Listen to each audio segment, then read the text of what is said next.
விவேகானந்தர் அவர்கள் அவங்கள்ட்ட கேட்டாங்க, ஒரு மனுஷனுடைய மனசை சொல்லுங்க ஐயான்னு.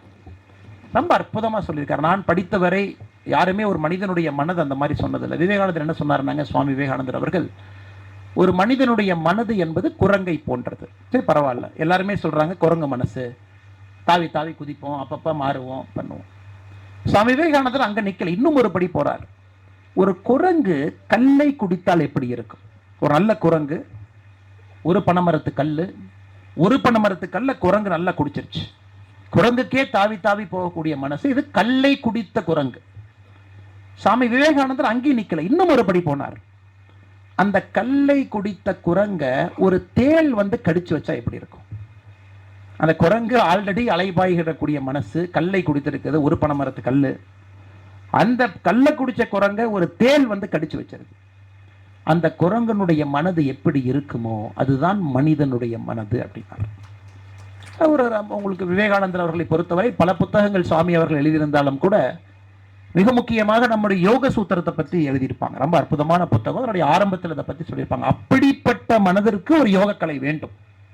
அந்த மனதை சாந்தப்படுத்தி சமாதானப்படுத்தி அந்த மனதுக்கு தெரிய வேண்டும் எதற்காக நான் பிறந்திருக்கின்றேன். அந்த ஆன்மாக்கு தெரியும் பொழுது வாழ்க்கை உண்மையாலுமே ஆரம்பிக்கிறது அப்படிங்கிறாரு. அதனால் நம்ம எல்லோருக்குமே குரங்கு மனம், கல்லை குடித்த குரங்கு மனம், கல்லை குடித்த குரங்கை தேல் கொட்டிய ஒரு குரங்கு மனமாக நாம் இன்னைக்கு மாறிக்கிட்டு இருக்கோம். Technology, addiction, cellphone, WhatsApp, Instagram. அதனால் இன்னைக்கு குறிப்பாக இளைஞர்களுக்கு ரொம்ப டிஸ்ட்ராக்டடான ஒரு வாழ்க்கை வாழ்கிறாங்க. இங்கே இருக்கக்கூடிய மூத்தவர்கள் இருக்கிறீங்க, உங்களை விட குழந்தைகள் அவங்க ரொம்ப டிஸ்ட்ராக்டடான ஒரு வாழ்க்கை. ஆய்வுகள் சொல்கிறாங்க, 40 நிமிஷத்துக்கு மேலே ஒரு மனுஷங்கிட்ட பேசாதீங்க, அவங்களுக்கு அதுக்கு மேலே தெரியாது.